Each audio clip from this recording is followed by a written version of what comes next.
ملک بھر میں عید الفطر مذہبی جوش و جذبے کے ساتھ منائی جا رہی ہے۔ شہر شہر نماز عید کے روح پرور اجتماعات، ملکی سلامتی و خوشحالی کے لیے دعائیں، ہر طرف خوشیوں کے رنگ بکھر گئے۔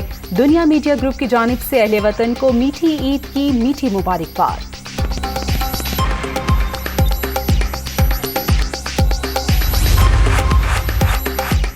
صدر مملکت عارف الوی نے فیصل مسجد میں نماز عید ادا کی۔ وزیر اعظم شہباز شریف اور وزیر اعلیٰ پنجاب حمزہ شہباز نے جاتی عمرہ میں نماز عید ادا کی۔ عمران خان بنی گالہ، آصف زرداری نواب شاہ اور فضل الرحمان نے ڈیرہ اسماعیل خان میں نماز عید ادا کی۔ دیگر سیاستدانوں کی آبائی علاقوں میں نماز عید کی ادائیگی۔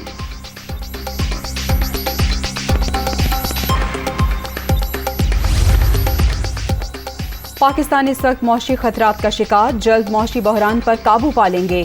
مسلسل محنت اور ثابت قدمی سے ہی مشکلات ختم ہوں گی۔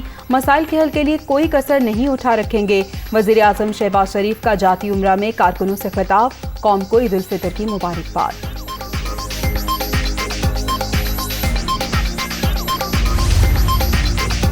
عمران نیازی نے عوام سے جھوٹ بولنے کے سوا کچھ نہیں کیا۔ آج نوجوان بے روزگار اور ذہنی مریض ہو گئے۔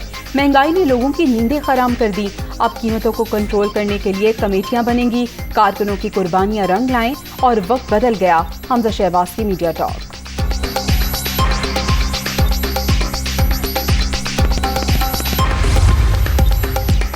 جمہوری وزیر اعظم کو ہٹا کر کرائم منسٹر کو اقتدار سونپنا بڑی سازش۔ پاکستان کا وقار، آزادی اور حکم مختاری سے ہی وابستہ، غلامی کا طوق گلے میں ڈال کر ترقی کی راہ پر گامزن نہیں ہو سکتے۔ وقت آن پہنچا ہے آپ آگے بڑھیں اور حقیقی آزادی کی تحریک میں دست و بازو بنیں۔ عمران خان کا عید الفطر پر خصوصی پیغام۔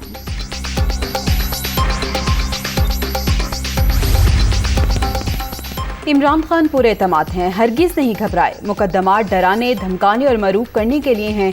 پی ٹی آئی کو غیر قانونی ذرائع سے کوئی فنڈنگ نہیں ملی۔ الیکشن آئینی راستہ ہے۔ ہمارا مطالبہ غیر آئینی نہیں۔ مئی کے آخری ہفتے اسلام آباد روانہ ہوں گے۔ شاہ محمود قریشی۔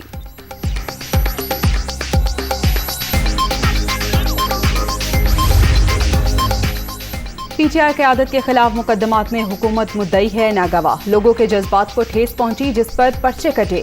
عوام کا بہت دباؤ ہے۔ تفتیش میرٹ پر ہوگی۔ ملکی مسائل کے حل کے لیے مل کر کام کریں گے۔ اگلے 12 سے 14 ماہ میں الیکشن ہوں گے۔ وفاقی وزیر داخلہ رانا ثناءاللہ کی میڈیا ٹاک۔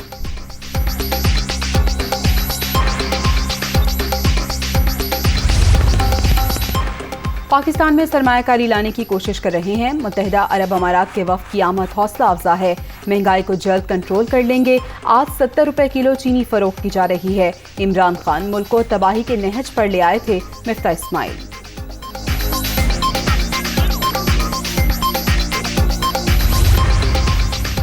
تحریک انصاف کی سیاسی اقدار ہے، نہ سیاسی فلسفہ۔ پیپلز پارٹی اور ایم کیو ایم میں ورکنگ ریلیشن قائم۔ لوگوں کو آج بھی پتا ہے شہر قائد کا مینڈیٹ کس کے پاس ہے۔ اگر گورنر کی ضرورت پڑی تو گورنر بھی آ جائے گا۔ ہمارا الیکشن میں مقابلہ پالیسی سے ہے، خالد مقبول صدیقی۔ ملک میں جاگیرداروں اور سرمایہ داروں کا راج، قائد کے پاکستان کو حقیقی معنوں میں فلاحی ریاست بنانا ہے۔ حکومت نے سود کے خاتمے کے لیے کوئی روڈ میپ نہیں دیا۔ امیر جماعت اسلامی سراج الحق کی میڈیا ٹاک۔